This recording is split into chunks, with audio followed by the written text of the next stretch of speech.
ल है आज चाहिँ सिन्जुकु मेट्रोपोलिटन सिटी अफिसको भ्यू हेर्न जानु पर्यो। त्यहाँबाट भ्यू हेर्न जानु पर्यो। सिन्जुकु पुग्यो, बिल्डिङ, अर्को बिल्डिङ, फेरि अर्को बिल्डिङ, बिल्डिङ हेर्न आएको। ल अब चाहिँ इन्ट्री गेटबाट माथि जाँदा पनि फेरि बिल्डिङ, अर्को बिल्डिङ, फेरि बिल्डिङ बिल्डिङ। ल अनि चाहिँ यहाँ लाइन लागेर कुरो है। अनि एक सेकेन्डमा एक फ्लोर, सेकेन्ड चल्या हो कि एलिभेटर चढ्या हो। अब एउटै एउटै फिल भयो त्यहाँनिर चाहिँ। जे हेर्न आएको हो अब त्यो चाहिँ हेर्नै पर्यो मजाले। बिल्डिङ, नजिकैको बिल्डिङ, फेरि अर्को भ्यूबाट बिल्डिङ, बिल्डिङ नै बिल्डिङ, हेर्दै गएको बिल्डिङ भएपछि फेरि अरू बिल्डिङ, अरू टावर, फेरि अर्को साइडबाट बिल्डिङ। कमेन्ट्री के दिँदो रहेछ हो यस्तो भिडियो बनाउँदा। बिल्डिङ बाहेक बिल्डिङ हेर्न गएको, बिल्डिङमै बिल्डिङ छ के भन्नु। तर भनेर बोलेर भिडियो बनाऊँ भन्ने चाहिँ आज मन लाग्यो अनि त्यही भएर यसो ट्राई गरेको। कस्तो हुँदो रहेछ बिल्डिङहरू हेरौँ।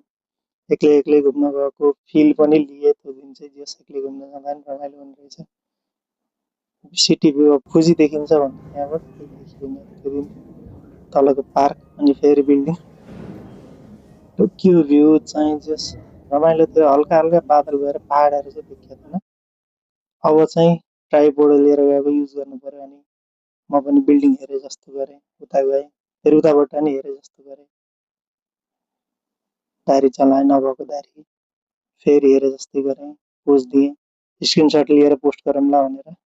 एक्लै गएपछि त्यस्तै हो। अनि फेरि पार्कमा, नजिकै पार्क रहेछ एउटा, यसो जाऊँ, फेरि त्यही बिल्डिङ हेरौँ भनेर गएँ पार्कमा।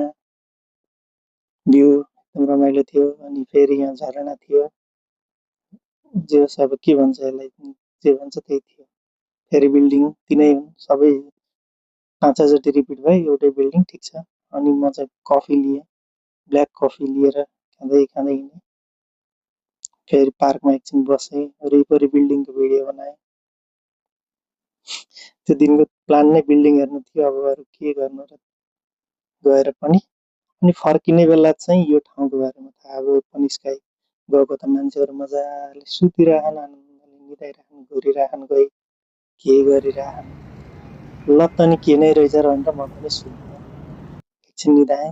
अनि अब चाहिँ फेरि उठेर वरिपरि सुतेर बिल्डिङको भिडियो खिच्न थालेँ। यतिसँगै त्यो दिनको यात्रा सकेर म चाहिँ निस्केर